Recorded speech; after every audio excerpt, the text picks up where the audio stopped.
بسم الله الرحمن الرحيم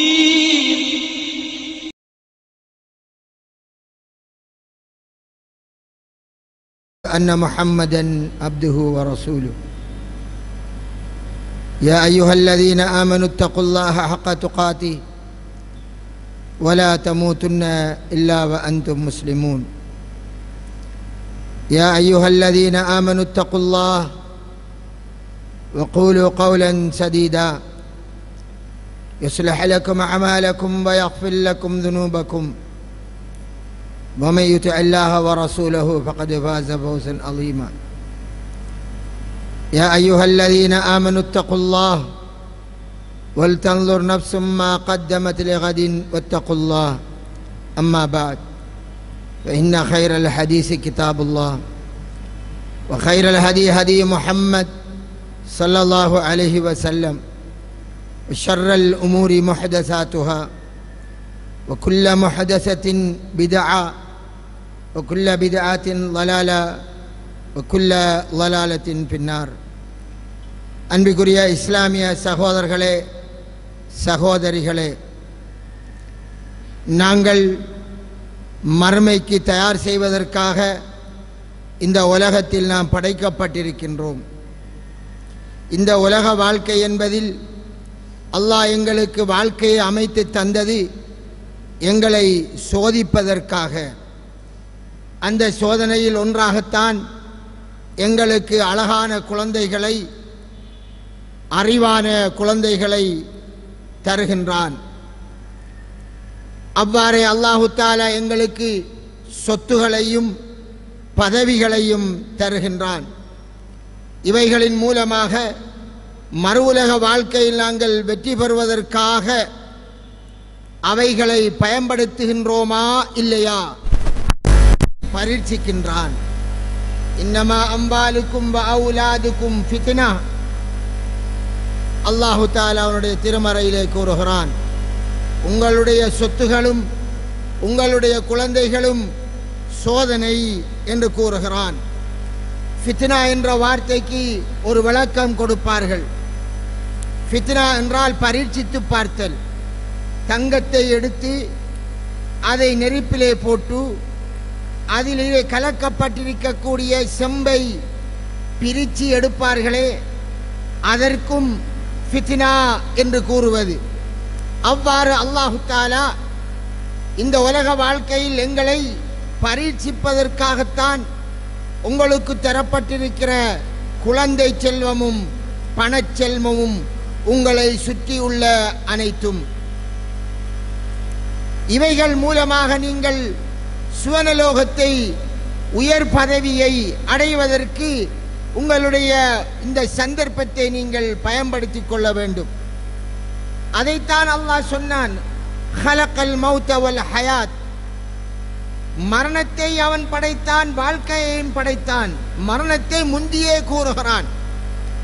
மனிதனுக்கு மரணத்தை முதல் சொல்லி பின்னர் வாழ்க்கையை சொல்கிறான். ஏனென்றால் மனிதன் மரணத்தின் பின்னர் வாழ்வதல்ல, வாழ்க்கையின் பின்னர் தான் மரணிக்கப் போகிறான். என்றாலும் அவன் கூறியதின் யதார்த்தம் ஒன்று இல்லாமல் இல்லை. மனிதனே, நீ வாழப்போகிற, நீ உன்னைக்கு மரணம் இருக்கிறது என்ற நினைப்போடு வாழ்ந்து கொள். இன்றோ நாளையோ திடீரென மலக்குல் மௌத் வருவார் என்ற எண்ணத்தோடு நீ வாழ் என்பதற்காக மரணத்தை முதல் ஞாபகப்படுத்துகிறான். உனக்கு நான் மரணத்தை படைத்து வைத்திருக்கின்றேன், பின்னர் வாழ்க்கையை படைத்து வைத்திருக்கிறேன். மரணத்தை ஞாபகப்படுத்துகின்றான். மரணத்தை மறந்து வாழ்க்கையை ஓட்டக்கூடாது. மரணம் நாளைக்கும் வரும், இன்றும் வரும், உள்ளூட்டுக்குள் இருக்கக்கூடிய நேரத்திலும் வரும். நாம் பெரும் மன்னாதி மன்னனாக புடைசூழ மிக பெரும் படைகளோடு இருந்தாலும் வரும். எனவே மரணம் என்பதை முன்னிறுத்தி வாழ்ந்து கொள் என்பதற்காக அல்லாஹு தஆலா மரணத்தையும் சேர்த்து சொல்கின்றான். எனவே அந்த மரணம் வருவதற்கு முந்தி உன் வாழ்க்கையை நீ சோதனையில் வெற்றி பெறக்கூடிய ஒரு சந்தர்ப்பமாக மாற்றிக்கொள். லியப்லுவக்கும் ஐயுக்கும் அஹ்ஸனு அமலா, உங்களிலே மிக நல்ல செயல்களை செய்பவர் யார் என்று பார்ப்பதற்காகத்தான் இந்த வாழ்க்கையை படைத்தான். உங்களில் மிக நல்ல காரியங்களை செய்பவர் யார்? இதுதான் இந்த உலகத்திலே உங்களுக்கு சொத்தை தந்த காரணம். அதற்குத்தான் குழந்தையை தந்தான். அதிலே அல்லாஹு தாலாவின் அற்புதம் என்ன தெரியுமா? கொடுத்தும் சோதிப்பான், எடுத்தும் சோதிப்பான். கொடுத்தும் சோதிப்பான், எடுத்தும் சோதிப்பான். கொடுத்தவன் அவனுக்கு கொடுக்கப்பட்டதில் பரீட்சையில் சித்தி பெற வேண்டும். கொடுக்கப்படாதவன் அந்த நிலையில் அவன் பரீட்சையில் சித்தி பெற வேண்டும். அல்லாஹ் சோதனைகளில் மிக தத்ரூபமாக சோதிப்பவன். சுப்ஹானல்லாஹ், எப்படியெல்லாம் சோதிப்பான். நமக்கு மிக பெரும் ஒரு விடயம் சொல்லப்பட்டது குர்ஆனிலே. குரங்குகளாக பன்றிகளாக மாற்றப்பட்டவர்களின் வரலாறு. அவர்கள் ஏதோ பல கோடிக்கணக்கான வருடங்களுக்கு முந்தியவர்கள் அல்ல. மூசா அலைஹிஸ்ஸலாம் அவர்களுடைய வழியிலே வந்தவர்கள். சில ஆயிரம் வருடங்கள் தான் ஏன் குரங்கு பன்றியாக மாற்றப்பட்டார்கள். ஏன் அல்லாஹ் அவர்களை பார்த்து கூனு கரதத்தன் ஹாசியின், கேவலமான குரங்குகளாக நீங்கள் மாறிவிடுங்கள் என்றான். கேவலப்பட்டவர்களாக குரங்குகளாக ஆகிவிடுங்கள் என்றான். ஏன்? அவர்கள் அல்லாஹ்வை மறுத்தார்களா? இல்லை, அல்லாஹ்வை மறுக்கவில்லை, அல்லாஹ்வை ஏற்றுக்கொண்டவர்கள்.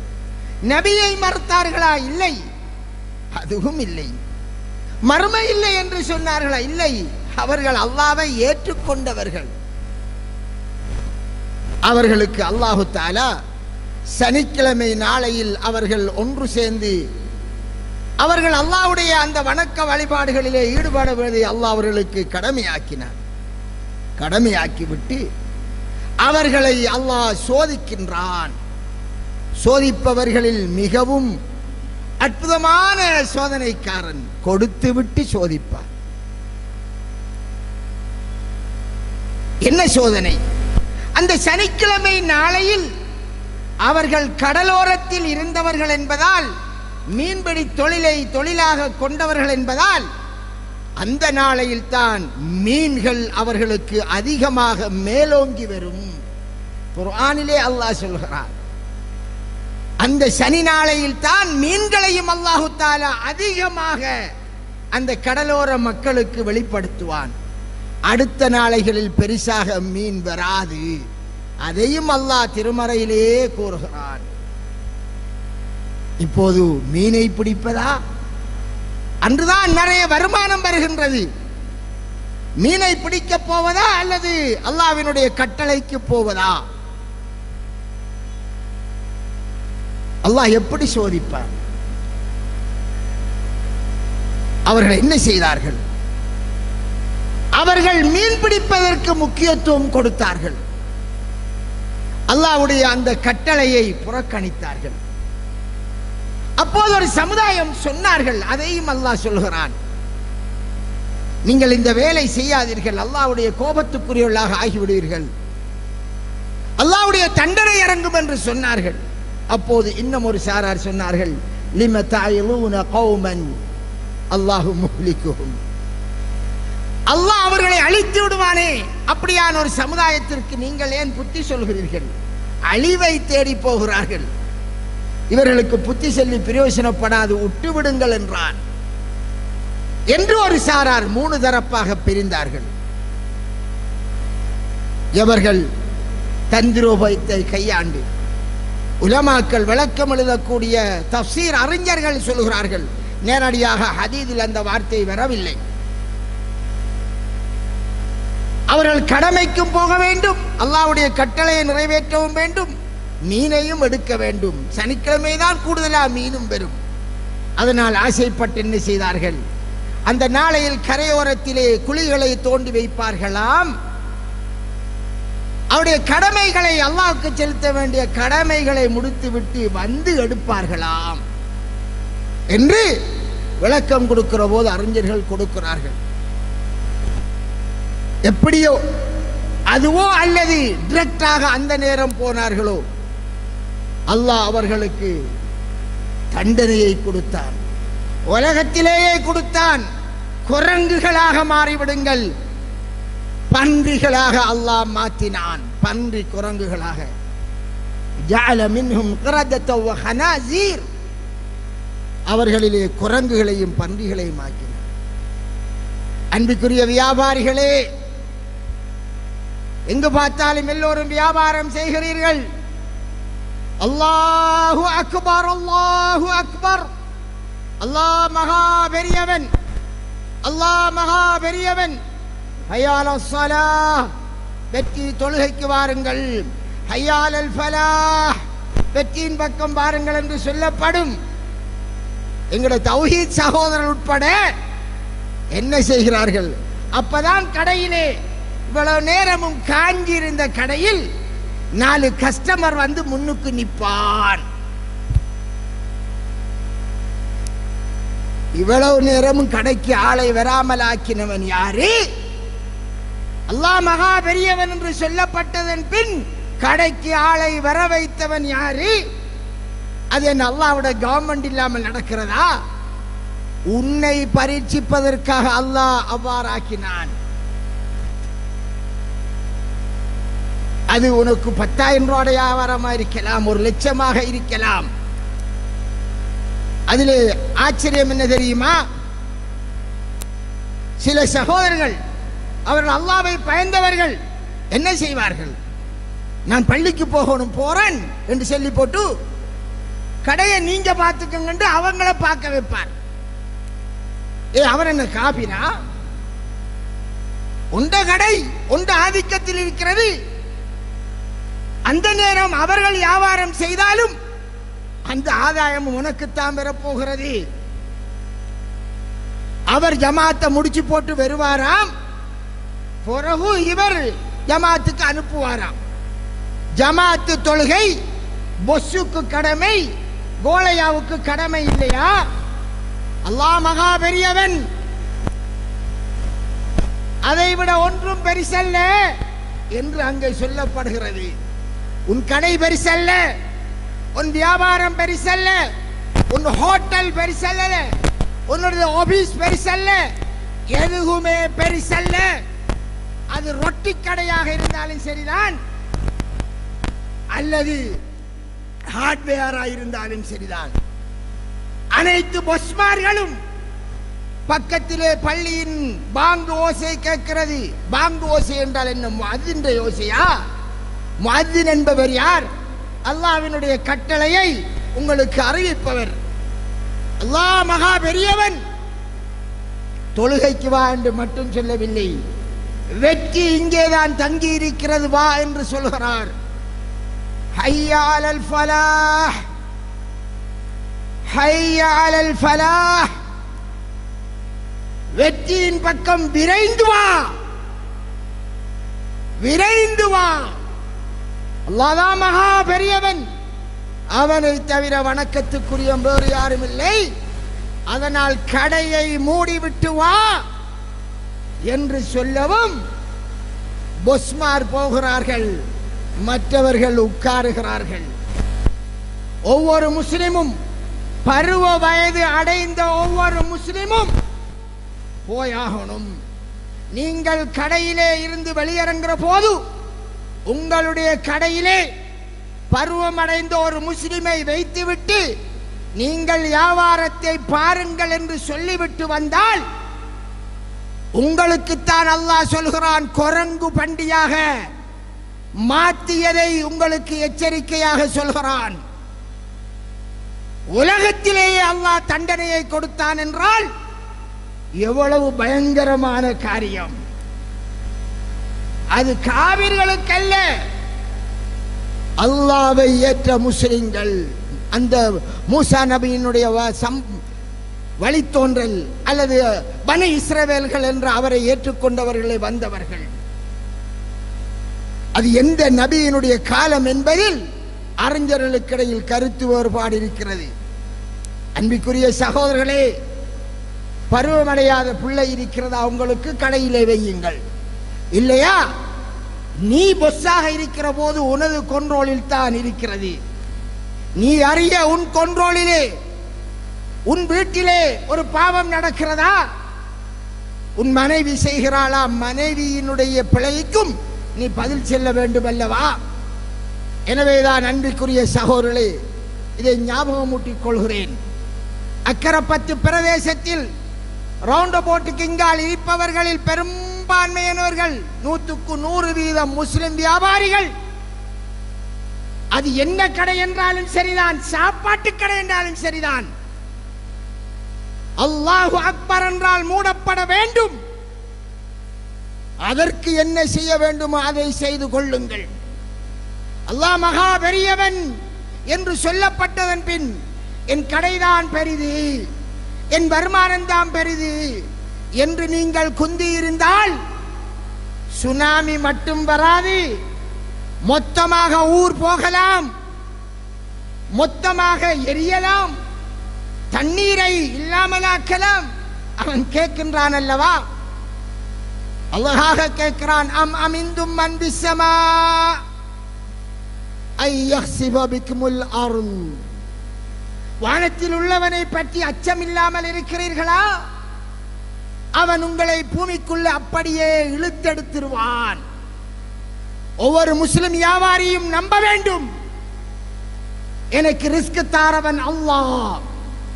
நீ நினைக்க கூடாது, நாம் இந்த நேரத்தில் ஒருவரை வைக்காவிட்டால், நாம் கடையை மூடி சென்று விட்டால் நஷ்டமாயிடும் என்று நினைக்காமல்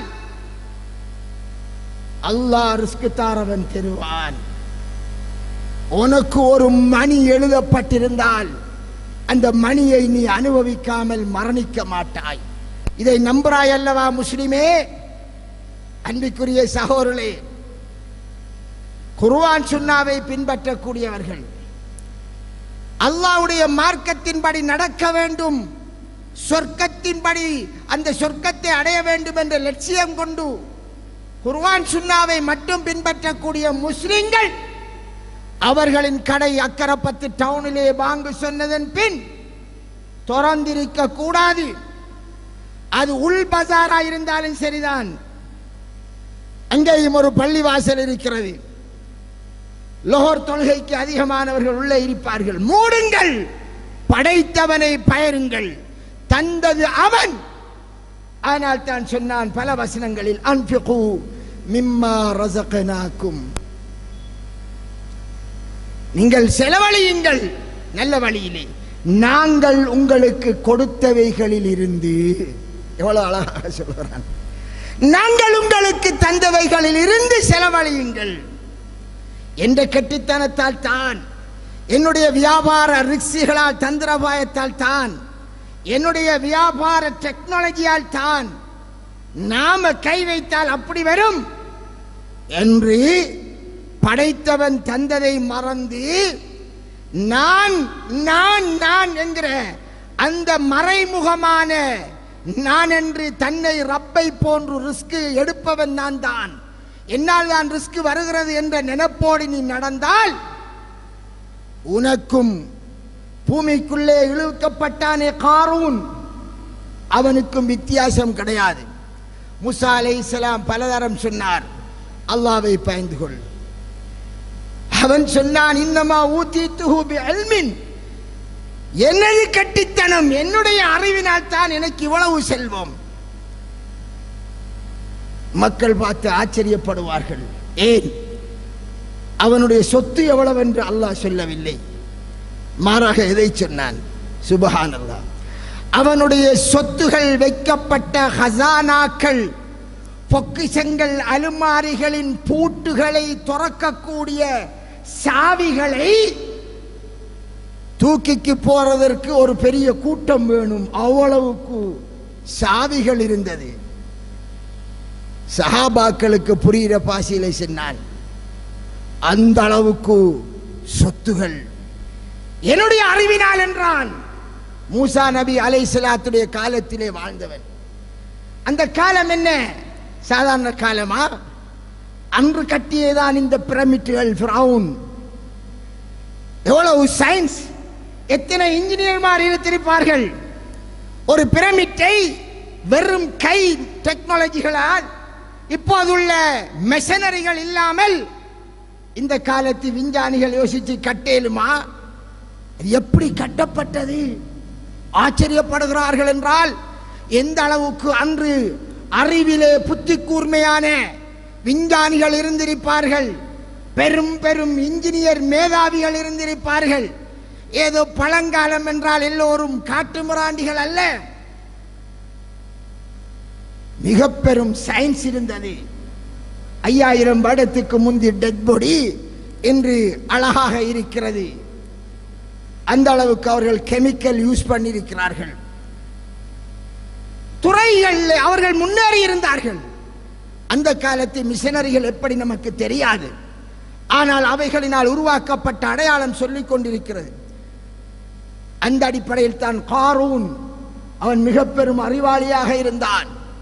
மக்கள் ஆச்சரியப்படுற அளவுக்கு சொத்துகள் குமிந்திருந்தது. ஆஹா, காரூனுக்கு கொடுக்கப்பட்டது போன்று எங்களுக்கும் கொடுக்கப்படக்கூடாதா என்று ஆச்சரியப்பட்டார்கள். படிப்பினைக்காக அல்லாஹ் இன்னும் சொல்லிக் கொண்டிருக்கிறான். அவன் கியாம நாள் வரையும் பூமிக்குள்ளே இழுபட்டுக் கொண்டே இருக்கிறான். நமது மன்னரை கபரு அடக்கப்பட்ட இடத்தில், ஆனா காரூனுக்கு அவன் இன்னும் பூமிக்குள்ளே ஓடிக்கொண்டே இருக்கிறான். பணத்திமிரு பேசியது, நான் என்ற மமதை பேசியது. அல்லாஹ்வின் கட்டளை அவன் துஷ்பிரயோகம் செய்தான். குர்ஆன் கூறுகிற சம்பவம் வேற கதை அல்ல, புராண கதை அல்ல. எனவே அன்பிற்குரிய சகோதரர்களே, எங்களுக்கு அல்லாஹ் குரங்கு பண்டியாக மாற்றியவர்களை பற்றி ஏன் கூற வேண்டும்? என்ன கடையாக இருந்தாலும் சரி, நீங்கள் அல்லாஹ்வை பயந்தவர்களாக இருந்தால் சாப்பாட்டு கடையாகத்தான் இருக்கட்டும், அந்த டைமுக்கு மூடியாக வேண்டும். உனக்கு அல்லாஹ் தருவான். இல்லை, இந்த டைமுக்கு மூடினால் சரியா மகரிப் டைமில் தான் பெறுவார்கள், அல்ல இஷாவுக்குத்தான் பெறுவார்கள், அல்ல லோஹருக்குத்தான் பெறுவார்கள்.